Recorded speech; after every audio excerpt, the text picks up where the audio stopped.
specifically on this United Nations Human Rights Council. The contest has been quite tough, but Pakistan secured quite reasonable votes. That shows Pakistan's significant diplomatic presence and support from the other countries. We are elected to the Human Rights Council for the third time, and we also were elected with a significant number of votes in the General Assembly yesterday. Pakistan obtained 178 out of maximum 188 votes that were present. So this is a very high number. Since its creation, do you think this United Nations human rights body has been quite effective, particularly the word effective, in addressing the human rights abuses? If it was so, did the international community paid attention on its finding and observations? They are as effective as the member states' cooperation. It's a continuous effort, and it requires having a dialogue with other countries, convincing them of our views, and a very apt forum where you can bring those issues up and have discussions on them. Ultimately, it is about how the member states come together and what they want to achieve. Is there any diplomatic effect or pressure on the aggressor, on the violator? I mean, India vis-a-vis Kashmir and Israel vis-a-vis Gaza. What India is doing is a reflection of what the strategies and the human rights violations that Israel has been conducting. Politicization of the Human Rights Council is a serious issue that everybody highlights, everybody wants to address, but the solutions tend to differ.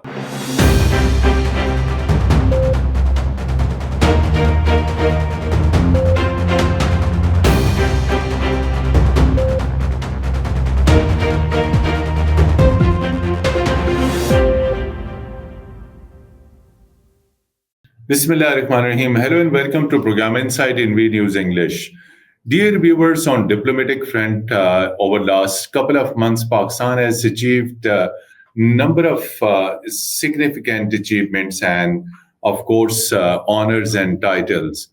Earlier this year, Pakistan headed United Nations Security Council, and Pakistan is currently also a non-permanent member of United Nations Security Council. So an important development took place that Pakistan got elected into another prestigious United Nations human rights body that is called United Nations Human Rights Commission, which is based in Geneva. Pakistan has been elected into the body for 6 terms over last, since this body was created in 2006. This is Pakistan's 6th entry. And that shows that Pakistan has been tirelessly working on the issue of human rights. Wherever issue of human rights emerged in any part of the world, Pakistan has been on forefront in protecting human rights, in particularly of oppressed nations. And when it comes to Indian illegally occupied Jammu and Kashmir, Pakistan number of times has raised the Indian blatant violations of human rights abuses. Then when it comes to Israeli human rights violations and abuses in Gaza and in Palestine, Pakistan at the United Nations Human Rights Council in Geneva has been quite vocal on that. So this term, Pakistan will be, of course, taking up the new diplomatic responsibility from January 2026. In today's conversation, we will talk about what is the significance of United Nations Human Rights Council, and what contribution Pakistan has made, what are the major issues, what are the major challenges.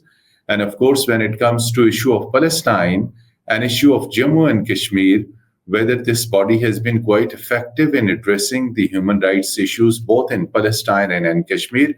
Today, we are fortunate to have with us Pakistan's permanent representative to United Nations, Dr. Ambassador Bilal Ahmed. And Mr. Bilal Ahmed will also be looking after definitely this Human Rights Council once Pakistan take up its official role and responsibility from January 2026. Ambassador Bilal Ahmed, very warm welcome to program Inside in V News English.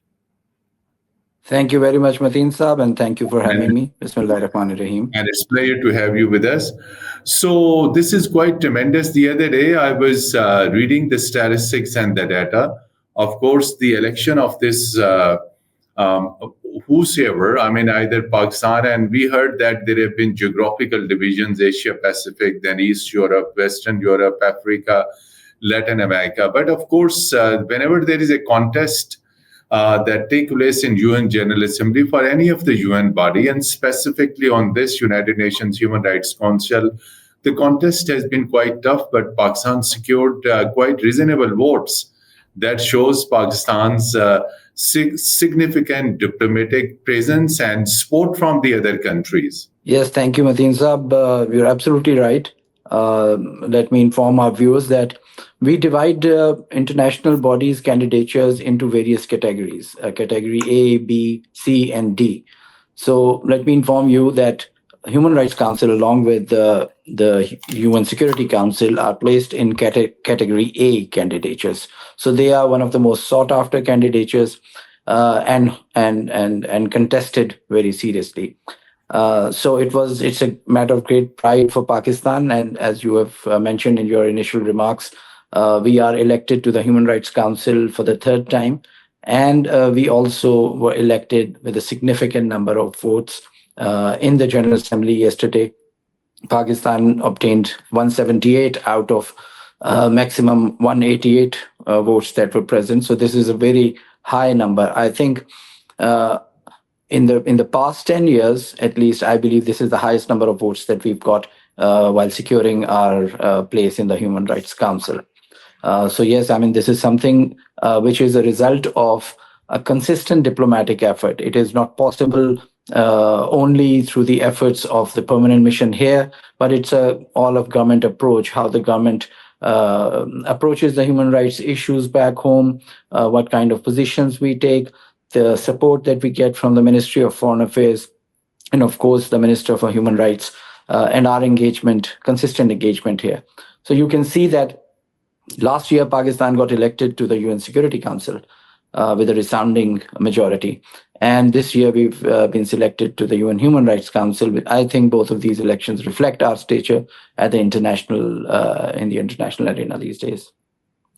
So, Dr. over the last, of course, 2 years, and if we take into account the Ukrainian war, it's almost over 4 years. There have been so many conflicts, this Gaza war, and of course now it has ended almost. A ceasefire has been announced and a peace plan was signed in Sharm el-Sheikh.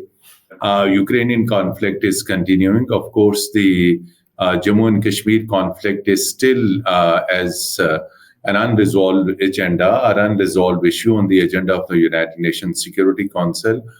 And of course, as you mentioned that the body was created in 2006. Question is, since its creation, do you think this United Nations human rights body has been quite effective, particularly the word effective, in addressing the human rights abuses? If it was so, did the international community paid attention on its finding and observations vis-a-vis Israeli human rights violations in Gaza, or Indian human rights violation in Indian illegally occupied Jammu and Kashmir?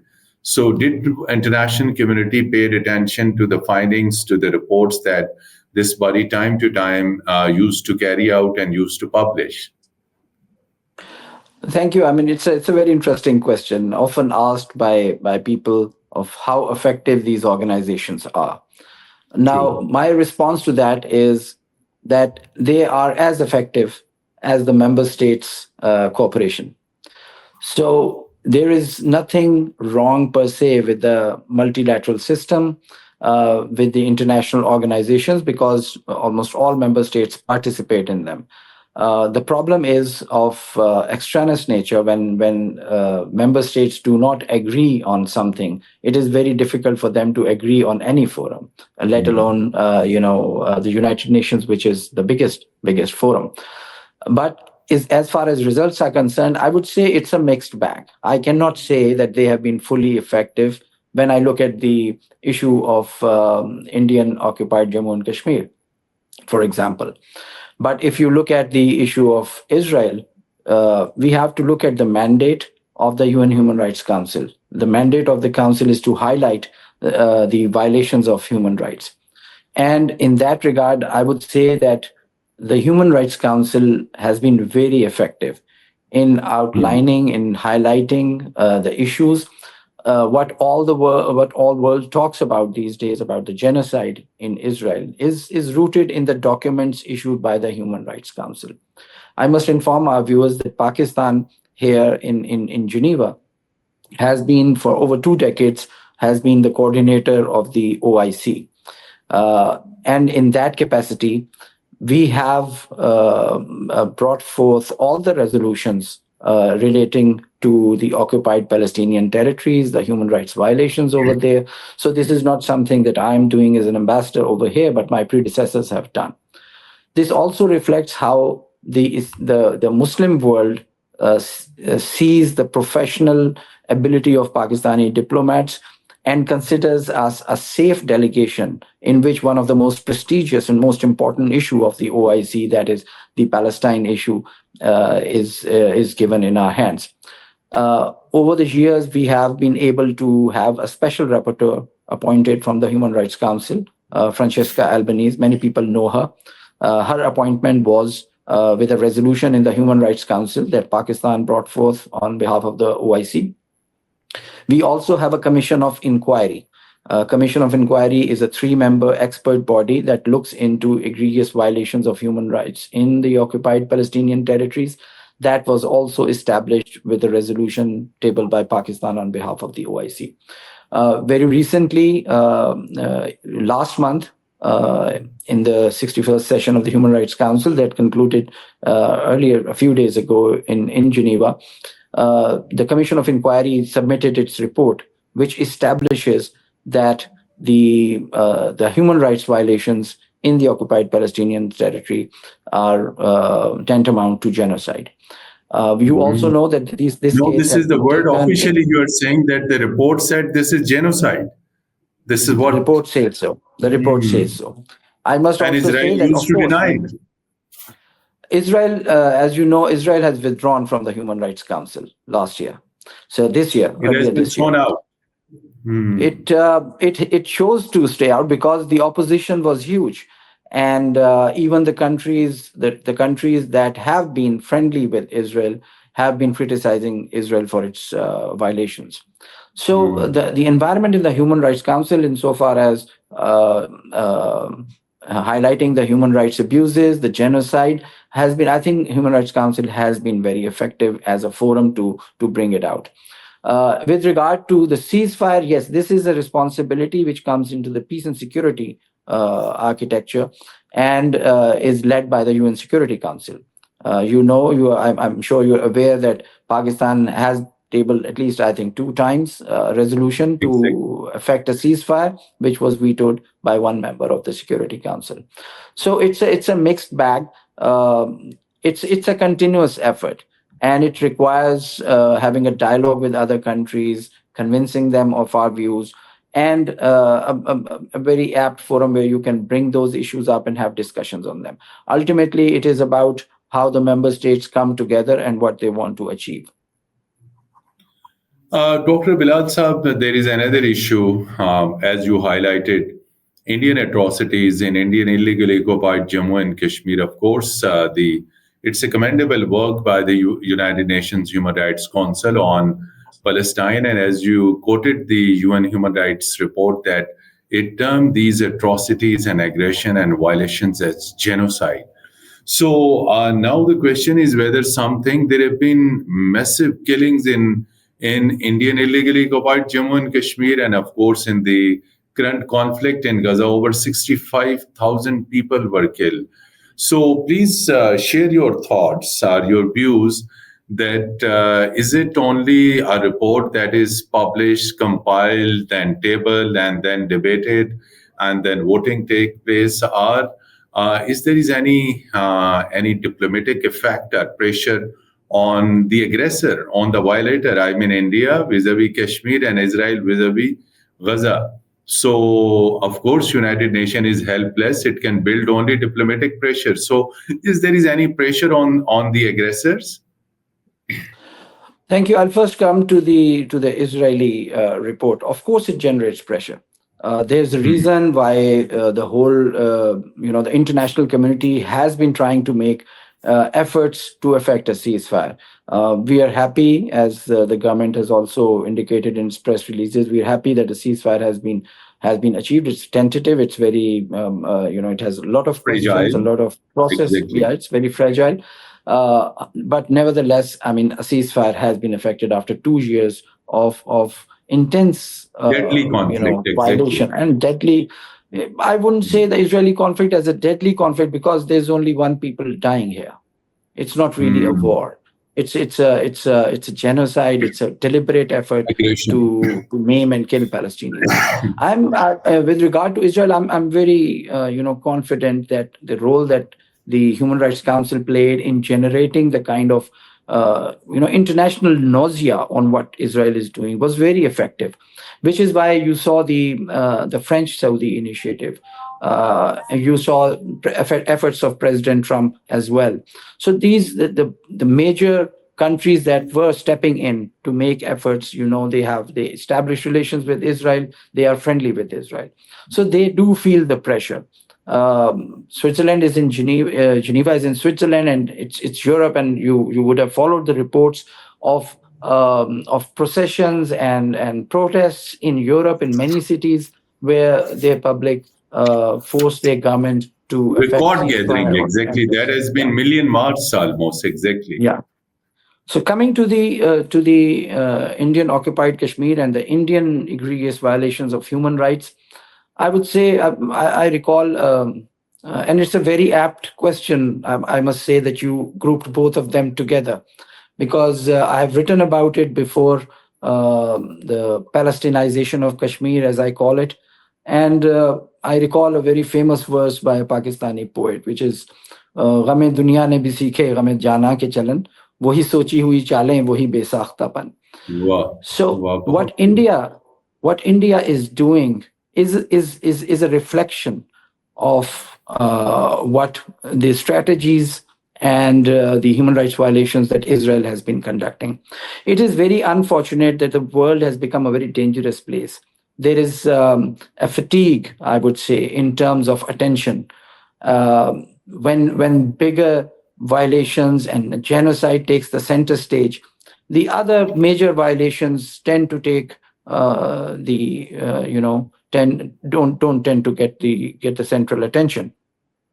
Nevertheless, it has been Pakistan's effort to highlight these issues. You would recall in 2019, the High Commissioner for Human Rights issued a report on the Kashmir issue.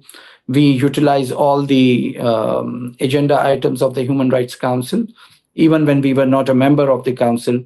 As an observer of the council, we are entitled to deliver statements under its relevant agenda item, and we have been doing that. The effect of that and the violations are such that every session of the Human Rights Council begins with an oral update of the High Commissioner for Human Rights. And the High Commissioner has highlighted the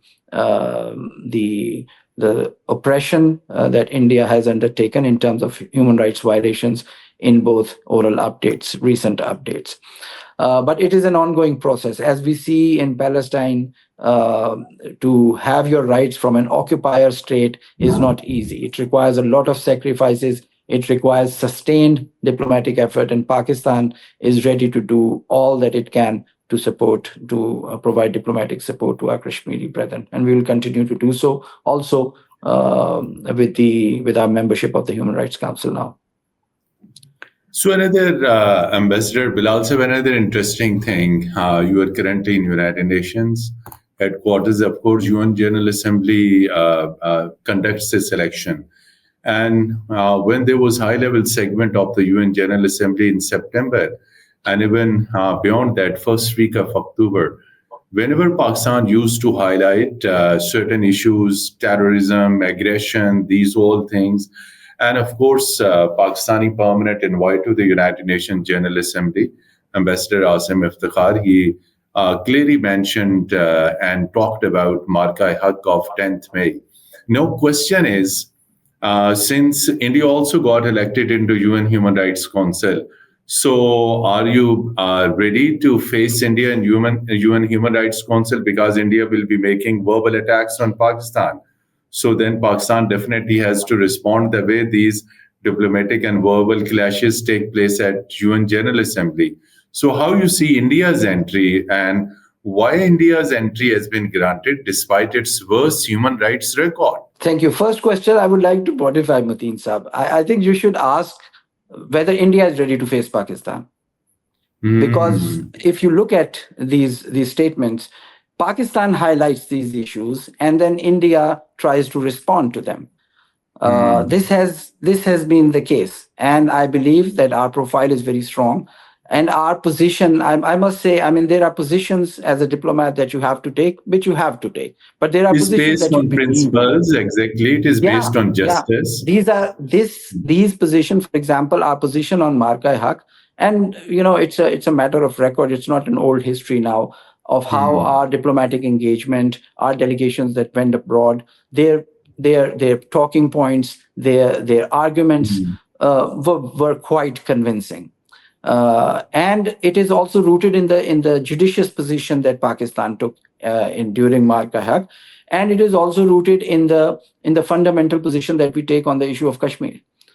So our position is rooted in principles, it is rooted in facts, and we have nothing to fear. So it is not that in fact, Pakistani diplomats are looking at opportunities where they can ask these questions from the Indians. And it is Indian choice whether they want to respond to us. And let me tell you, sometimes they do not respond to us because they do not want us to come back at them again.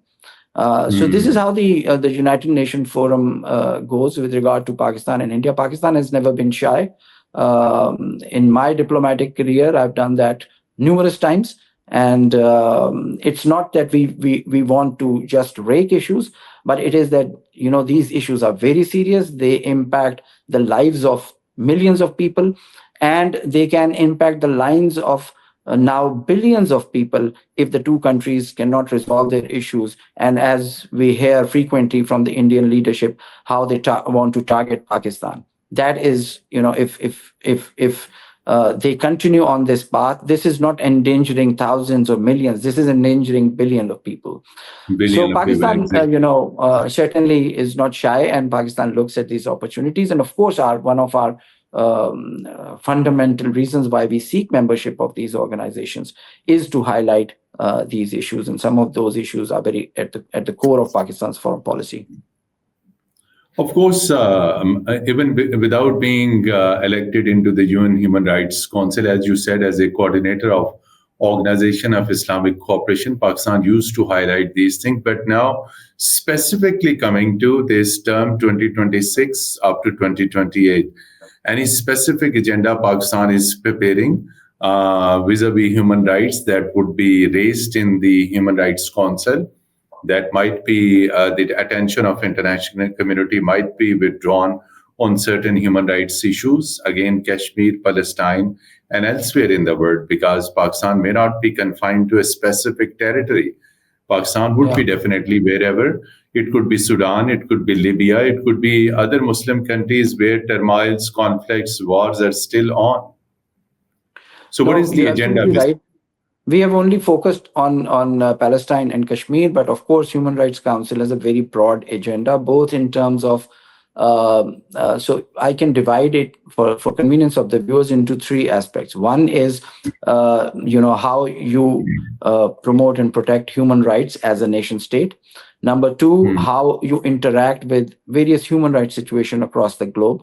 And number three is the normative framework of human rights law that the member states deliberate and contribute to.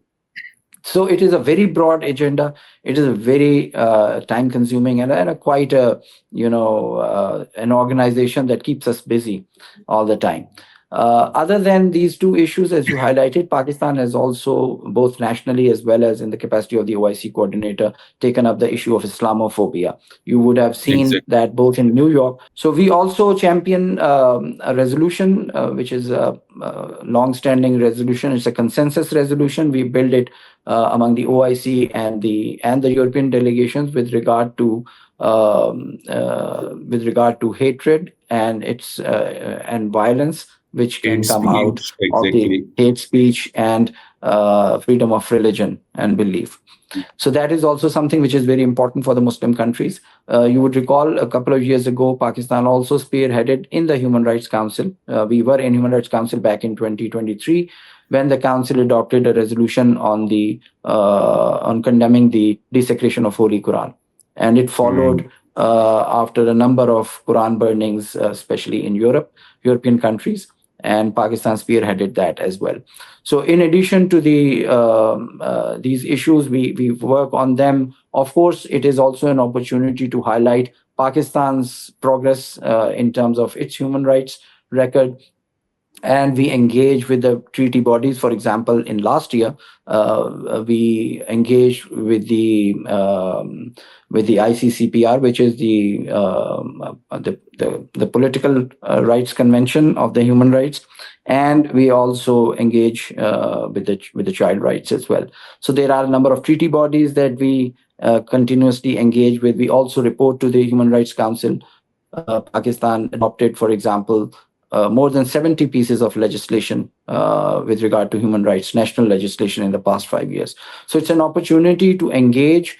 It's a feedback loop. We also, converse with the government on highlighting areas where we feel that the government of Pakistan needs to improve. So it's a two-way process in that regard as well. I'll give you time So now to come back to Islamophobia. Exactly, Islamophobia. Since you talked about Islamophobia, I would be focusing on Islamophobia, and it was Pakistan's initiative that United Nations General Assembly accepted and adopted a landmark resolution. It was, of course, as I said, Pakistan's initiative, but it was with overwhelming majority that now every year 15th of March would be marked or observed as a Global Islamophobia Day. Specific question is, since that particular adoption of resolution and several initiatives at the UN General Assembly and Human Rights Council, to what extent Islamophobia has been under control in Europe? Because as you mentioned about desecration of Holy Quran, there have been incidents, caricatures were published, and several other things. So how effective this human rights body has been in addressing and controlling Islamophobia? Well, I think it has been effective. I cannot say that fully effective, but it has been effective. And I'll explain to you how. It is a social ill. Social ills are notorious for lingering on and surviving in society. Simply bringing a resolution does not address a social ill. So on Islamophobia, it requires a social change. Laws can give you the direction, but implementation and actual effect on ground takes a bit of time. What I can share with you is that as Pakistan's ambassador to the Human Rights Council, and I've been here 2 years, every session I see a number of European countries, their special envoys, they've appointed special envoys on Islamophobia, especially the countries where the problem has been increasing. And their special envoys come and they meet me and they discuss, they share with us how they intend to proceed, how they want to address the problem. So I do see quite an effort that these countries they have identified the problem. They realize that it's an issue that they need to deal with, which is why they have appointed special envoys to engage with the Islamic countries, and they meet me as the coordinator of the OIC. So of course they expect me to brief the OIC of their efforts. This is reflective of how these countries want to take this issue forward. But I would say that not all countries have done that. I would say that some of the countries have done that and have shown an inclination to address this problem.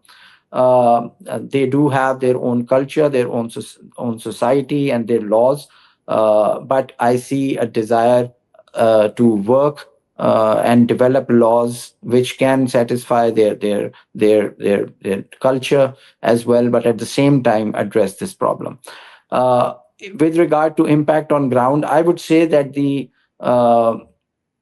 instances, for example, Quran burning, we consider that as a separate issue, not exactly the Islamophobia. Islamophobia is more broad.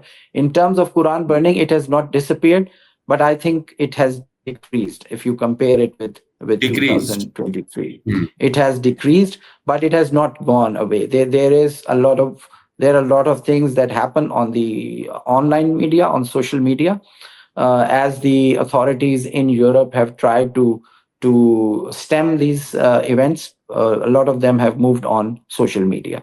So our next step would be to look at the social media and the online activity and try to bring in language in the Human Rights Council that can address the hate speech and Islamophobia from online activities as well. So, like UN Security Council, there is always a debate that there should be reforms. Some countries want expansion. Some countries want that there should be increase in permanent members.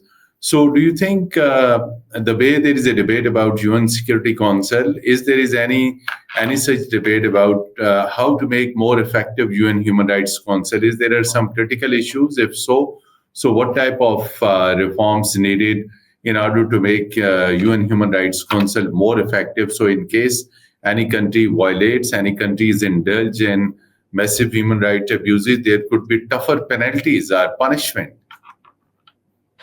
It's a very interesting question. Reform, Exactly. UN Security Council reform, people are mostly aware of because it's about permanent seats. The Human Rights Council reform is a different thing. But there are a lot of talks on that, and let me give you a little history on that. Please. Politicization of the Human Rights Council is a serious issue that everybody highlights, everybody wants to address, but the solutions tend to differ.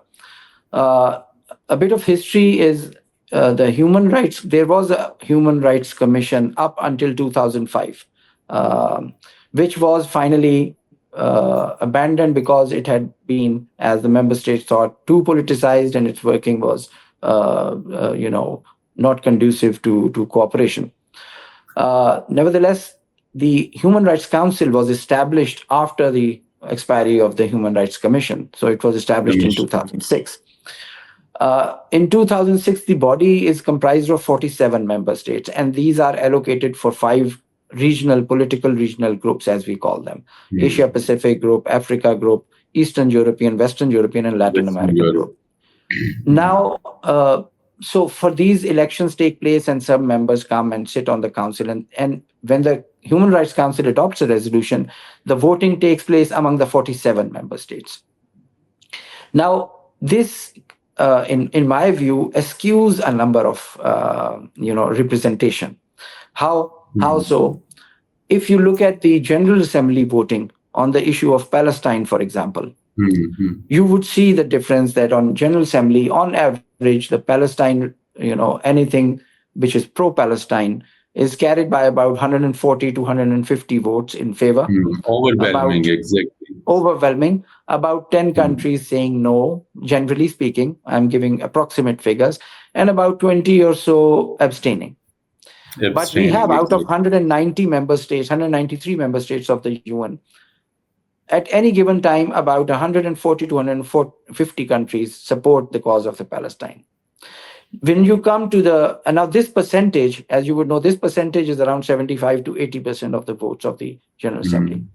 If you come to the Human Rights Council, you will see that a resolution that has teeth in it, that has some substance in it. For example, the resolution on the establishment of Commission of Inquiry, from out of 47, generally is supported by 27 to 28 votes in favor. So you already see that in the Human Rights Council, the support comes down to around 50 to 55%. So there is a drop of 20 to 30%, which what the whole membership thinks is like the General Assembly, but what the Human Rights Council thinks is smaller number. And this is reflected in the way the council is created, how member states get elected into the council, and whether they can express their national position without fear of any reprimand from major countries. Which is why Pakistan believes that the Human Rights Council needs more democratization. Its membership should ideally be more membership. There would be more buy-in of the member states into the work of the Human Rights Council. and it would help the cause of the Human Rights Council. Unfortunately, these are political matters, and we fully understand why certain bodies are limited in number, certain bodies are larger in number. But in order to make Human Rights Council more effective, as we say in the UN Security Council, it has to be more democratic, it has to be more representative, and that is the way to go. And finally, I would like to see what is the best roadmap for protection of human rights in the world. How the human rights in different parts of the world, wherever these are being violated. As I've mentioned, there are so many ongoing conflicts.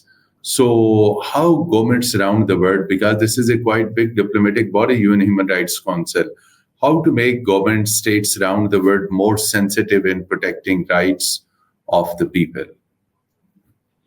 The first important thing you mentioned briefly earlier in the interview about the Ukraine conflict. One of the things that happened in the last 2 years is that the conflict in Ukraine and then the Israeli aggression in Palestine came back to back.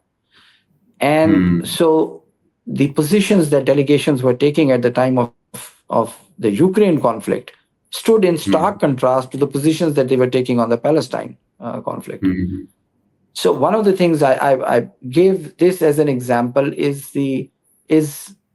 a blatant double standards that we have seen. So, it is up to member states to really reflect whether we understand that member states come with their own priorities, their own national interest. But international cooperation is about finding common interest.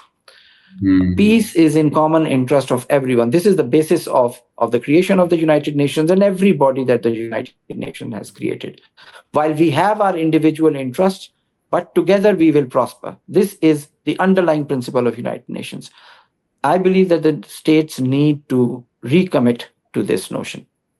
We can pursue our interests, our national interest, in a way that is conducive to international cooperation. And in return, international cooperation is conducive to their own national growth and development. Most of the countries in the world are medium-sized countries which prefer peace, which prefer dialogue, and which prefer to move together. They find their security in togetherness, which is why, the need of the hour is for the international community to really invest in this principle that we established after 2 great wars in the first part of the 20th century. It is a moment of reflection whether it would take us another disaster to then recommit to the same principles that we agreed after the 2 great wars. This is a message that we take to the United Nations. This is a message that we say in our neighborhood, that there is no point in having a conflict. You have to talk. You have to sort issues out. And it is only through this method that we can resolve our issues. Because even if you fight, for example, 2 years of utter mayhem in Palestine did conclude with talks.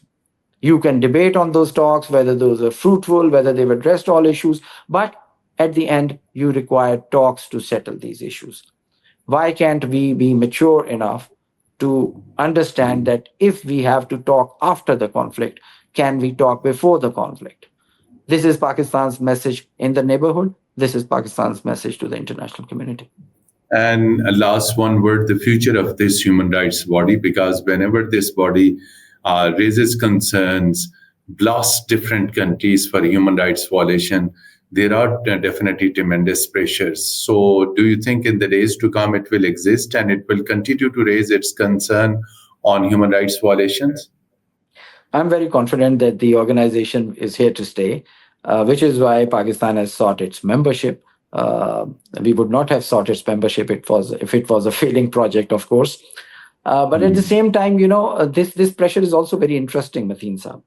The Human Rights Council has 16 country-specific situations that it discusses. And it has never been, a question has never been raised whether the Human Rights Council will survive or not. It is only when the Human Rights Council pronounces itself on the issue of Israel and its strong position on the issue of Israel, that the whole edifice seems to be threatened. And this is where the problem lies. You cannot project, promote, protect human rights if you do that in 15 countries, where you do that without any fear of your position or any threat to the Human Rights Council. But the moment you do that to one country, Israel, all hell breaks loose. The funding gaps start to emerge, and it seems that the organization may not even exist. This is something that we need to move away from. There should be enough faith in international organizations for the countries to pursue their interest, but within certain bounds of decency, certain bounds of international law. But as far as Human Rights Council is concerned, I think it's on a solid footing. It's on a solid footing, and it will continue to raise its strong voice. It will continue to definitely rip apart those states whose human rights record is worse, particularly India, and of course Israel. And on Israel, you said that number of times the council has, of course, exposed its brutalities, its human rights violations in occupied Palestinian territory. Ambassador Bilal Ahmed, thank you so much. Despite your very, very busy schedule, you were at United Nations headquarters in New York, where only a day before election of number of countries took place, and Pakistan was among those who got elected to another term. And we would continue to engage with you in the days to come or in the future on human rights issues and United Nations Human Rights Council in Geneva. Thank you so much once again. And dear viewers, till our next program, goodbye and Khuda Hafiz. Thank you, Mateen sir.